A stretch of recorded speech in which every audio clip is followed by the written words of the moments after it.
Students, अस्सलाम वालेकुम। Chapter number 8 चल रहा है थर्मल एक्सपेंशन।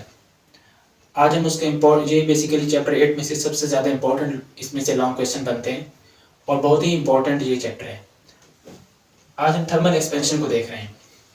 सबसे पहले हम वर्ड थर्म पे गौर करें तो थर्म का मतलब होता है हीट। थर्म मीन्स हीट और एक्सपेंशन वर्ड का मायने आपको आता है। एक्सपेंशन का मतलब होता है एक्सपैंड होना। एक्सपैंड का मतलब इंक्रीज होना, किसी चीज़ का इंक्रीज होना। तो थर्मल एक्सपेंशन की हम जनरल डेफिनेशन पहले लिखेंगे। The process of increase in length और volume of any metallic object. कोई मेटालिक ऑब्जेक्ट है, मिसाल के तौर पर कोई रॉड है, ठीक है। आप जब उसको हीट करते हैं तो उसका वॉल्यूम भी बढ़ता है और उसकी लेंथ भी बढ़ जाती है, ठीक है।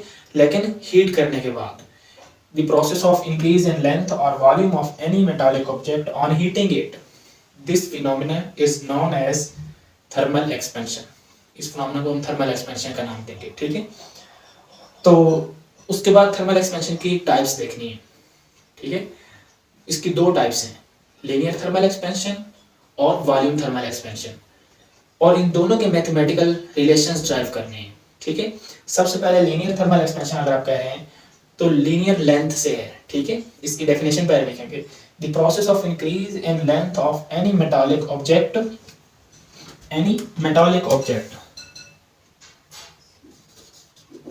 ठीक है, ऑन हीटिंग इट। किसी भी मेटालिक ऑब्जेक्ट को आप जब हीट अप करते हैं तो उसकी लेंथ में अगर आप नोट कर रहे हैं ना, उसकी लेंथ में इंक्रीज आप नोट देख रहे हैं तो वो लीनियर थर्मल एक्सपेंशन में आएगा। इसकी एक्सप्लेनेशन कैसे होगी उसके लिए ना कंसीडर कर लेते हैं हम कि फ़र्ज़ किया कि हमारे पास ये एक रॉड है, ठीक है, जिसकी ओरिजिनल लेंथ L0 है।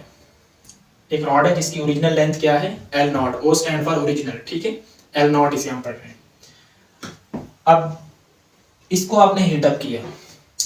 आपको पता है हीटअप करने के बाद लेंथ में इंक्रीज आता है, लेंथ में चेंज आएगा और लेंथ बढ़ेगी, ठीक है। जो लेंथ इंक्रीज हुई है ना, वो ये यहाँ से लेके यहाँ तक ये वाला पोर्शन है जिसे हम डेल्टा एल से शो कर रहे हैं। डेल्टा का मतलब होता है चेंज और एल लेंथ, ठीक है। अगर टेम्परेचर होता तो टेम्परेचर में चेंज लिखते हैं, लेकिन यहाँ पर हम लेंथ में इंक्रीज देख रहे हैं, लेंथ में चेंज, तो delta L change in length, ठीक है।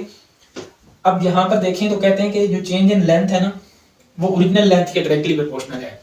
मतलब ये है कि अगर आपने किसी भी सब्सटेंस में हीट करने पर चेंज ऑब्जर्व करनी है तो जितना आप रॉड बड़ी लेंथ का लेंगे उसमें चेंज भी उतनी ज़्यादा आएगी, ठीक है। जितना उसकी ओरिजिनल लेंथ ज़्यादा होगी उतना ही उसमें चेंज ज़्यादा ऑब्जर्व होगा, और जितना रॉड छोटा होगा हीट तो आप देंगे ही लेकिन उसमें चेंज स्मॉलर होगी, ठीक है। तो चेंज इन लेंथ जो है वो ओरिजिनल लेंथ के डायरेक्टली प्रोपोर्शनल है, ठीक है। दूसरा फैक्टर कौन सा है कि चेंज इन लेंथ जो है वो डायरेक्टली प्रोपोर्शनल है चेंज इन टेम्परेचर के। जितना आप इस रॉड का टेम्परेचर बढ़ाएंगे, चेंज करेंगे, उतना ही लेंथ में इंक्रीज आएगा, उतना लेंथ में चेंज ज़्यादा ऑब्जर्व होगा, ठीक है। तो मतलब ये दूसरा फैक्टर, एक तो ओरिजिनल लेंथ, सैंपल की ओरिजिनल लेंथ देखेंगे, दूसरा उसको कितनी ज़्यादा हीट देंगे, कितना ज़्यादा टेम्परेचर दे रहे हैं, ये दो चीज़ें। अब ये दो इक्वेशंस बन गई, ठीक है। इन दोनों को कंबाइन कर लें, कंबाइनिंग बोथ इक्वेशंस। जब इन दोनों को कंबाइन करते हैं ना तो हमारे पास बनेगा, इधर से ये कॉमन टर्म डेल्टा लिख लिया, प्रोपोर्शनलिटी साइन आ गया, दोनों डायरेक्ट हैं, डायरेक्ट रिलेशन में तो दोनों मल्टीप्लाई हो जाएंगे, L0 डॉट डेल्टा टी। अब यहाँ से आप क्या करेंगे कि डेल्टा एल ऐसे ही लिखें। आप यहाँ पर इस प्रोपोर्शनलिटी साइन को ख़त्म करना चाहते हैं, इसको जब हम ख़त्म करते हैं ना तो यहाँ पर हमें लगाना पड़ेगा कांस्टेंट। यहाँ पर ये जो हमने कांस्टेंट लगाया है ये है अल्फा। ये प्रोपोर्शनलिटी साइन नहीं है, ये हमारे पास अल्फा है। आप अल्फा के अलावा कोई और कांस्टेंट नहीं लगा सकते, ठीक है। फिजिक्स में कांस्टेंट्स अपनी मर्जी से नहीं लगाए जाते। तो अल्फा है यहाँ पर, ये वाला वो प्रोपोर्शनलिटी साइन की जगह पर अल्फा आ गया, और L0 डेल्टा टी। अब हम इस अल्फा के बारे में देखते हैं कि अल्फा क्या चीज़ है, ठीक है। अल्फा यहाँ लिखा, L0 डेल्टा टी, ये टर्म इधर डिवाइड हो जाएंगी, ठीक है। अब यहाँ पर मैं ऐसे करता हूँ, ये जो डिवाइड में L0 है ना, इसको इसके नीचे डिवाइड में लिख देता हूँ। जैसा कि आपने पहले पढ़ा हुआ है कि ये इस तरह का फ्रैक्शन हो 1/2 मल्टीप्लाइड बाई 5, तो इसको ऐसे लिखा जा सकता है 1/2/5, ऐसे लिखा जा सकता है ना। इसको वापस करो तो ये 1/2/5 बनेगा दोबारा। तो इसलिए मैंने क्या किया है, इसको इसके नीचे फ्रैक्शन बना दी है, क्योंकि ये दोनों सेम क्वांटिटीज हैं, ये चेंज इन लेंथ है, ये ओरिजिनल लेंथ है, लेंथ वगैरह, इसलिए हमने इनको इकट्ठा, इस रेशो को इकट्ठा कर दिया है, ठीक है। और डिवाइड में डेल्टा टी आ गया। अब आपने इसको डिफाइन करना है कि अल्फा है क्या चीज़। अल्फा बेसिकली ये फ्रैक्शनल इंक्रीज इन लेंथ है। फ्रैक्शन कहते हैं उस वक्त जब दो सेम क्वांटिटीज हों और उनके दरमियान रेशो हो, उनके दरमियान कुछ चेंज ऑब्जर्व हो रही हो, ठीक है।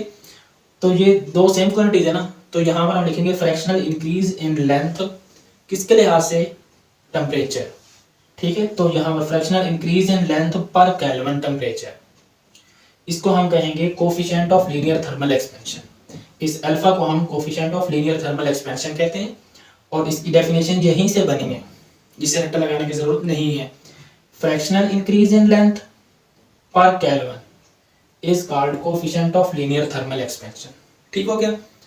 अब आपने क्या करना है, इसका यूनिट ढूंढना है कि अल्फा का यूनिट क्या है। तो उसके लिए भी रट्टा लगाने की कोई जरूरत नहीं है, आपको पता है कि delta L by L not, ये दोनों का यूनिट सेम होगा तो ये कट जाएगा, ठीक है। इसका यूनिट भी मीटर, इसका भी मीटर, तो मीटर से मीटर कट गया।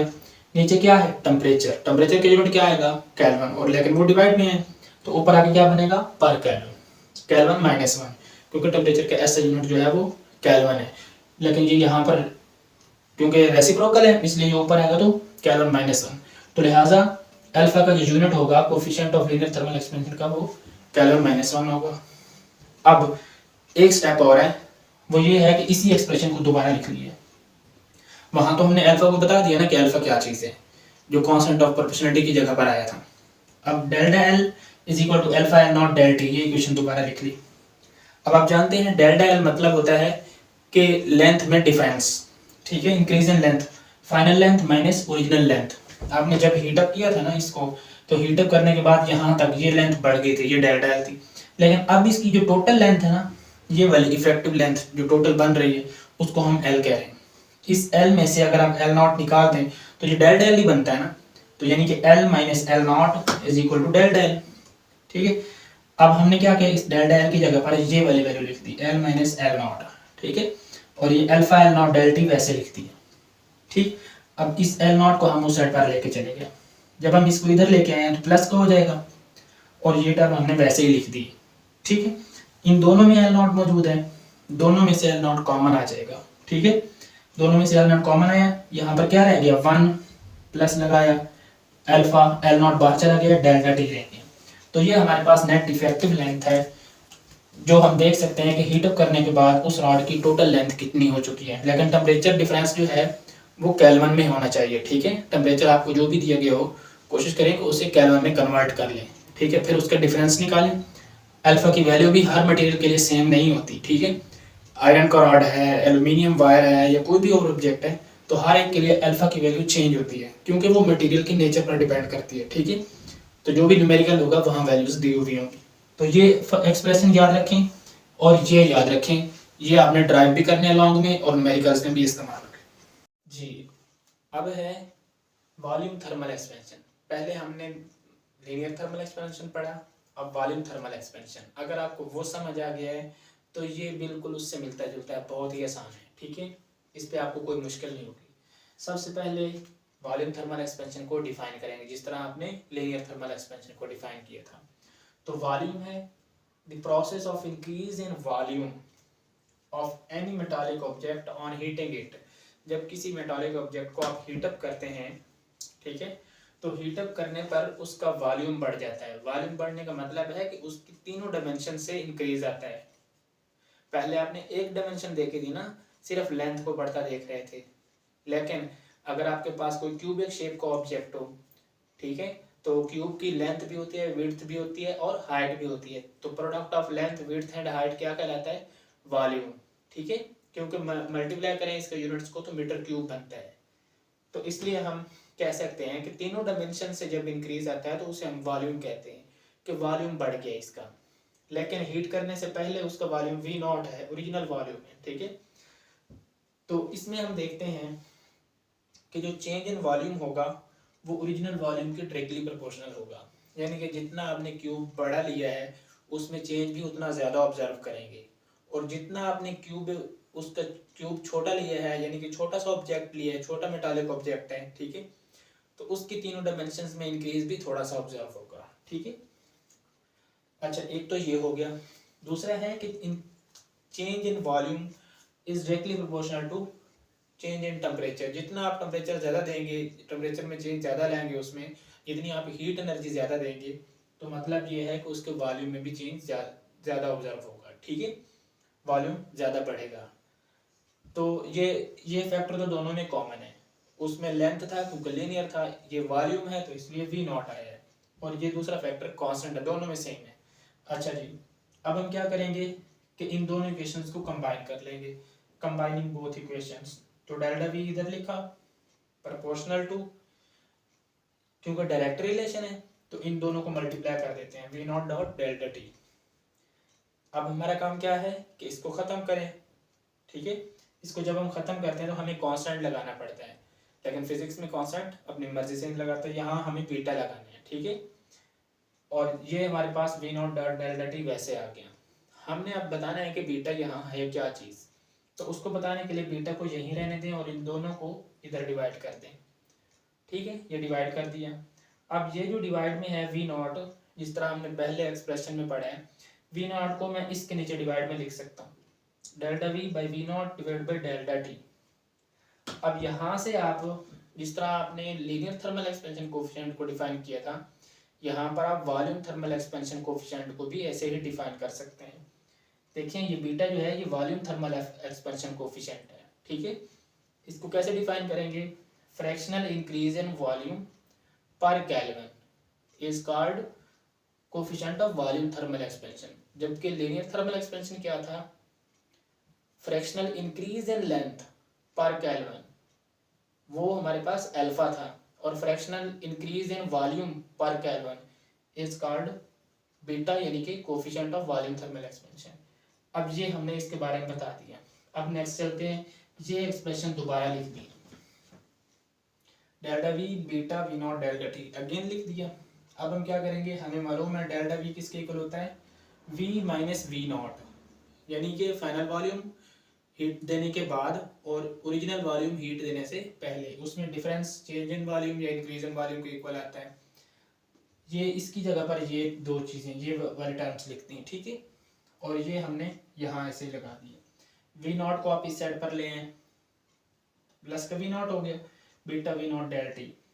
अब इन दोनों में वी नॉट मौजूद है, दोनों में से वी नॉट कॉमन आ गया, तो v is equal to V not into one plus beta delta T. इस तरह आप देख सकते हैं कि टेम्परेचर बढ़ाने के बाद उसका वॉल्यूम कितना होगा। अब एक चीज़ और याद रखें, वो है beta is equal to 3 times of alpha. ये इंफॉर्मेशन है जो कि आपने याद रखनी है, और अगर लॉन्ग क्वेश्चन आए तो एंड पर आपने इसे एक्सप्लेन भी करना है।